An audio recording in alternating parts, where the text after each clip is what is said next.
You open your phone without thinking, not because you need to, not because you're making a decision.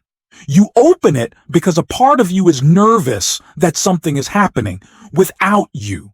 The market is up or down. Futures are red. A headline says shock. Another headline says soaring. Someone on Twitter is celebrating a 300% gain in a week. Someone else is predicting the end of the economy by Friday.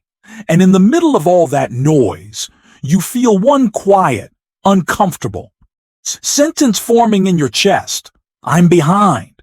So you do what most people do when they feel behind. You speed up. You change strategies. You abandon the plan you started 3 months ago because nothing is happening. You switch from index funds to stock picking, from stock picking to options, from options to crypto, from crypto to cash because the Fed might do something, from cash back into the market because the S&P 500 is ripping and you can't stand being left out. You call it adapting. But deep down, you know what it really is. It's impatience wearing a suit. And here's the brutal truth that almost nobody wants to admit. Compounding isn't failing you. Your temperament is. In the next few minutes, I'm going to give you a 10-year patience protocol, 3 rules, and 1 weekly routine, built on Benjamin Graham's principles. Not to make you feel motivated for a day, but to train the kind of mind that can survive a decade. Because most investors can't stay patient for 10 years, and that's why most investors never meet compounding. But before the protocol, you need to see the invisible tax you've been paying, the one that doesn't show up on a statement, the one that quietly drains your future. Let's name it. The hidden tax of impatience is not just that you miss returns. It's that you keep resetting the clock every time you switch strategies because you feel bored. You're not improving. You're starting over. Compounding is not a light switch. It's a slow burn engine. It needs time under pressure. It needs consistency. It needs you to stop grabbing the steering wheel every time the road gets bumpy. Most people don't fail because they picked something bad. They fail because they couldn't hold something reasonable long enough for it to work. They confuse activity with progress. They confuse movement with mastery. They confuse anxiety relief with intelligence. Think about how strategy hopping actually feels in real life. It feels productive. It feels like you're taking control. It feels like you're doing something, and doing something feels better than sitting still while the market does whatever it wants. But this is where behavioral finance gets ugly. There's a bias inside you called action bias. When you feel uncertainty, your brain prefers action, even if the action is harmful, because action gives you the illusion of control. There's another addiction too. Story. Stories are exciting. Stories move fast. Stories promise a shortcut. And the market sells stories every day. AI will change everything. This stock is the future.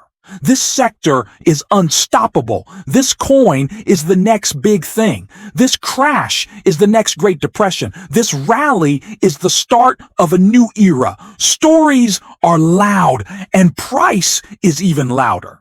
Benjamin Graham gave us a character for this: Mr. Market. Mr. Market is your business partner, but he's unstable.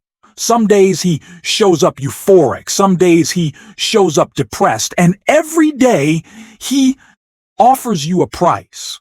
Not because it's fair, because he's emotional, because he wants you to join him. And most people do. They don't invest, they react. They rent their peace of mind to Mr. Market one day at a time, and then they wonder why they feel exhausted. Here's the part that stings. If you check prices all day, you are not practicing investing. You are practicing anxiety. And whatever you practice, you get better at. So you get better at panicking. You get better at chasing. You get better at switching. And the market doesn't even have to beat you. It just has to keep you restless. Now, Graham drew a sharp line that can save your financial life, if you're honest enough to use it. He said, an investment operation is one which, upon thorough analysis, promises safety of principal and an adequate return. Operations not meeting these requirements are speculative. Read that again, slowly.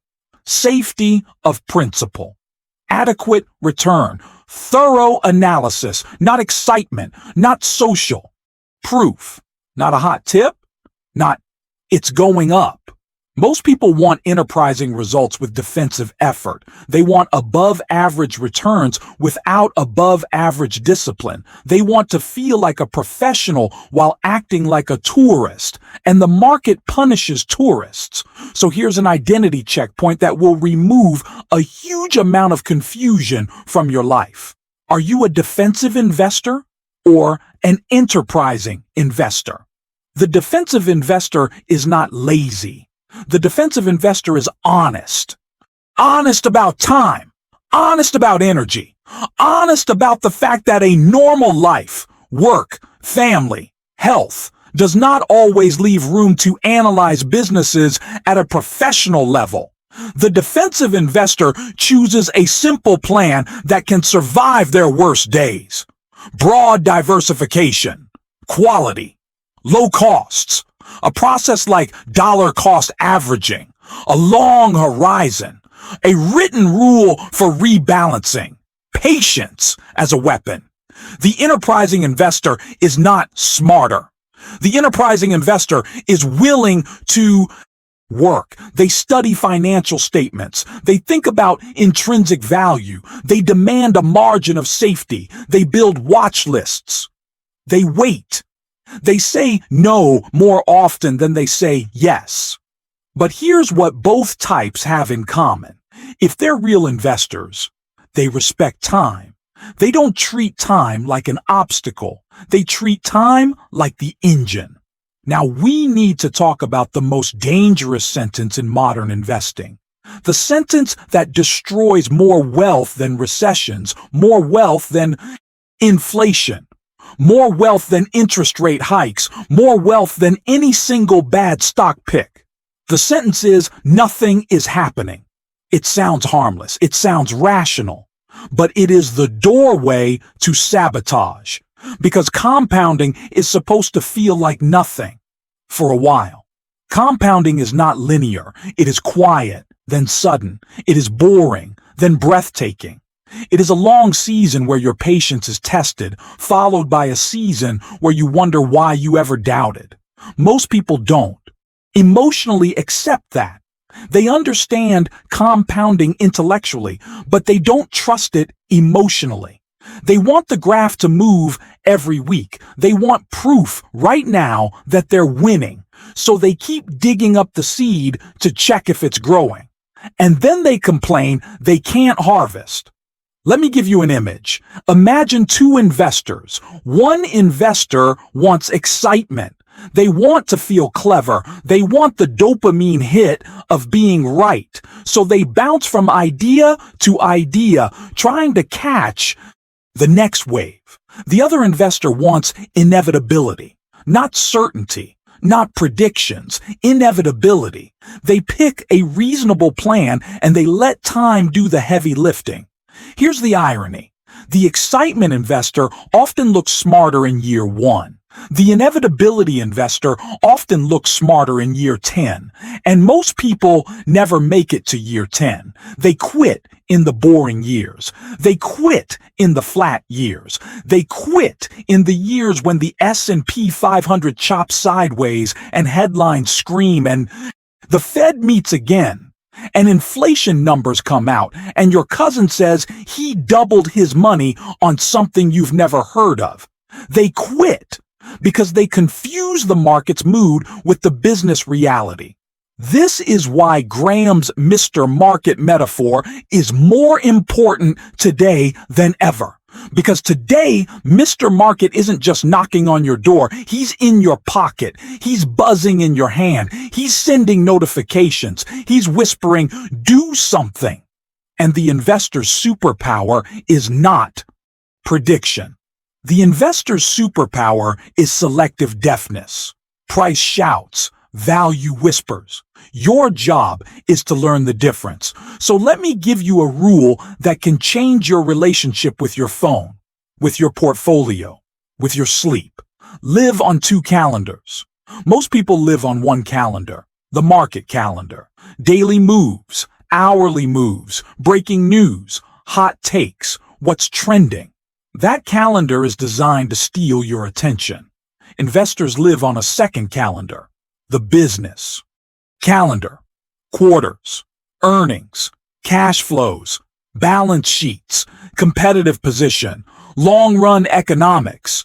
And for your personal finances, your savings rate, your debt level, your emergency fund, your contributions to your 401k or Roth IRA, your asset allocation, your rebalancing discipline. When you switch calendars, you switch emotions. If you live on the market calendar, you will feel like your life is unstable. If you live on the business calendar, you will feel like your plan is stable, even when prices are not.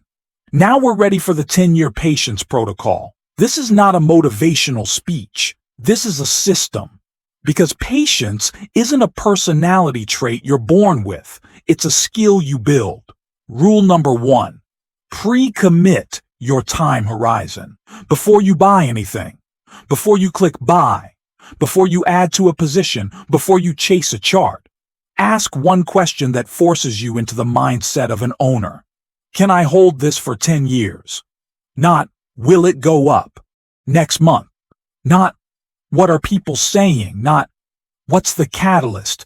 10 years. Because the moment you buy is the moment you sign a contract with yourself. And most people sign contracts they have no intention of honoring. They buy like an owner and then panic like a renter. So here's the discipline. Separate your buy decision from your hold decision. The buy decision should be slow, deliberate, based on analysis or a rules-based plan. The hold decision should not be made in the middle of a headline storm. If you decide to hold only when you're afraid, you will always sell at the wrong time. So write it down. A simple statement. I am buying this with a 10-year horizon unless the underlying business case breaks or unless my written allocation rules demand a change. That's it. You don't need a complex manifesto. You need one sentence that blocks impulsive exits. Rule number 2, build margin of safety in life so you can be patient in markets. This is the part nobody wants to hear because it's not exciting, but it is everything. If your life has no margin of safety, your portfolio will never have patience. If you're living on the edge, no emergency fund, high interest debt, bills that barely get paid, then every drawdown feels like a threat to your survival.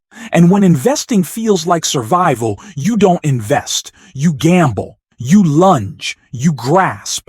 Because desperation has no time horizon. Graham taught margin of safety as an investing principle. Buy.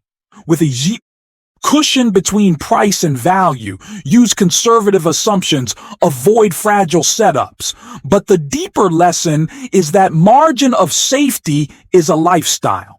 It's having enough cash reserves so volatility doesn't force you to sell. It's keeping your fixed expenses reasonable so a recession doesn't destroy your plan. It's avoiding leverage you don't understand. It's building a life that has room for error because you will make mistakes. You will misjudge something. You will face a surprise expense. You will face a layoff risk. You will face a market crash at the exact wrong emotional moment. Margin of safety is what keeps one bad season from becoming a permanent loss. Rule number 3, automate the boring and systematize the hard. If you are a defensive investor, your greatest advantage is simplicity. You don't need to outsmart everyone. You need to outlast your own impulses. Broad, low-cost index funds, or ETFs, consistent contributions, dollar cost averaging through thick and thin, a long horizon, a simple rebalancing schedule, a refusal to panic. If you're investing through a 401k, most of your success is not about finding the perfect fund. It's about staying invested. It's about increasing contributions over time. It's about resisting the urge to go to cash because the headlines feel scary. If you're using a Roth IRA, the magic isn't in the account type alone. It's in using it consistently, year after year, while the market does its emotional theater. If you are an enterprising investor, your system needs to be even stricter because you're closer to temptation. You need a watch list, not a shopping spree. You need valuation discipline, not story addiction. You need a rule that says, I don't buy because it's moving. I buy because it's mispriced. And you need cash. Not because you're timing the market, but because you want the ability to act when prices get irrational. Cash, used wisely, is not fear. It's optionality. It's patience in liquid form. Now here's the piece that ties all three rules together. Write a one-page investment policy statement. Yes, one page, not a novel. One page that answers, what is my time horizon? Am I defensive or enterprising? What is my target asset allocation? How will I contribute? Weekly, bi-weekly, monthly. How often will I rebalance? Under what conditions will I sell? What am I forbidden from doing? Panic selling, reaction trades, chasing trends. This one page becomes your anchor when Mr. Market gets dramatic. Because Mr. Market's goal is not to inform you. His goal is to provoke you. And a written plan is how you refuse the provocation. Now, let's talk about the emotional pain point that drives impatience more than anything else in America right now. The feeling that you're late, that you started too late, that you didn't buy Bitcoin in 2013, that you didn't buy Amazon in 2002, that you didn't buy the bottom in 2009, that you missed the AI run, that everyone else is ahead and you're playing catch up. That feeling is a liar. It mixes truth with poison. Yes, you may have started later than you wish, but the conclusion your brain draws, therefore, I must take bigger risks. Therefore, I must speed up. Therefore, I must find a shortcut. That conclusion is the trap, because shortcuts in markets often come with hidden cliffs. And Graham would tell you, the first job of the intelligent investor is not to make money. It's to not lose money. Not because losses hurt your ego, because losses break the compounding engine. A deep loss requires an even deeper climb. A 50% loss requires a 100% gain just to get back. And most people don't calculate that emotionally. They just chase the next hit to feel like they're catching up. So here's a reframe that can calm your mind in a world obsessed with overnight success. You are not behind. You are early. To the disciplined version of yourself. The disciplined version of you doesn't need a miracle. The disciplined version of you needs a decade without self-sabotage. That is rare. That is powerful. That is an edge. And this is where we need to be honest about the temptations that keep pulling people off the long road. Meme stock manias, crypto cycles, options, lottery tickets, day trading fantasies, even constant sector rotation, chasing whatever the algorithm is feeding you this week. I'm not here to insult anyone. I'm here to name the psychology. Those things offer speed. They offer excitement. They offer identity. I'm the kind of person who finds the next big thing. But most of the time, what they really offer is a way to avoid the slow discomfort of patience. They offer entertainment. And the market is the most expensive entertainment device ever invented. Graham's framework protects you from that. Not by making you emotionless, but by making you structured. By making you an adult in a room full of adrenaline. Now I promised you one weekly routine. Because patience is not built by watching inspirational videos. It's built by practicing the same calm behavior until calm becomes your default. Here it is. Once a week, 15 minutes, same day, same time. No charts, no doom scrolling, no breaking news, just an owner's check-in. Ask 4 questions. 1. Did I invest according to my plan this week? That could be an automatic contribution. It could be a scheduled purchase. It could be nothing if your plan says, wait. The thoughts are, key is, did you follow the process? 2. Did I break a rule because of a feeling?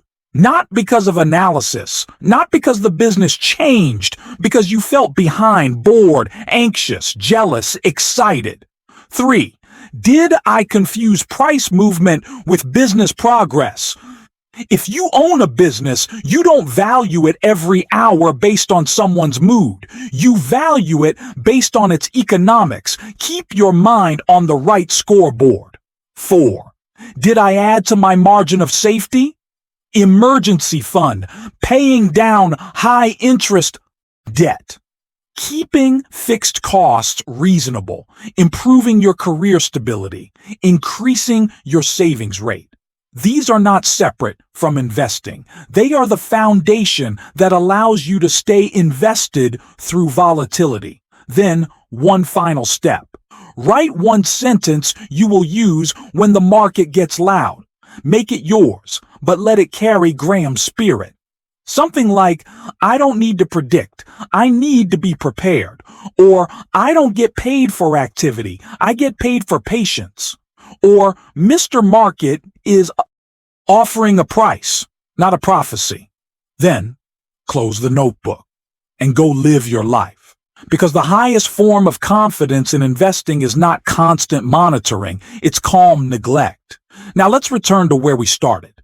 You open your phone, same world. Same noise, same headlines, same mood swings, but this time, something is different. You don't feel that spike in your chest because your plan already decided what today means. You're living on the business calendar. You have a margin of safety in life. You have a time horizon you pre-committed to. You have a process you can repeat when you're tired, when you're busy, when you're scared.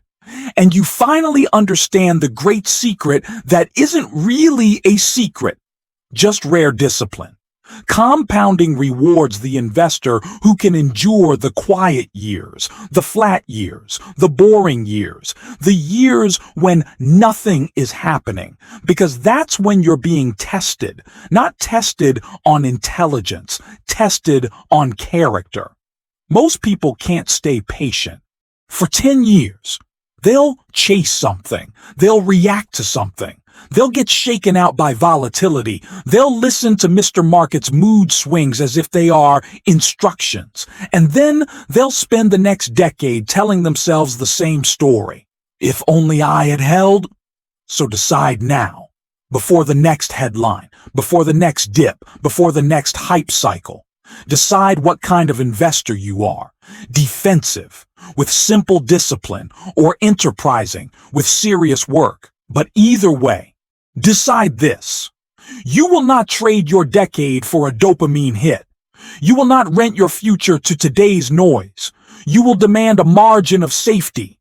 You will treat stocks like ownership, not like entertainment. You will let time, real time, do the heavy lifting. Because wealth doesn't usually arrive with fireworks. It arrives quietly. It arrives after your ego gets bored. It arrives when your patience stops needing applause. And one day, if you stay the course long enough, you'll look back at the version of you who kept switching because nothing was happening. And you'll almost feel sorry for them because they were standing inches from the compounding engine and walking away right before it turned on. Stay patient for 10 years. Most investors can, which is exactly why you can.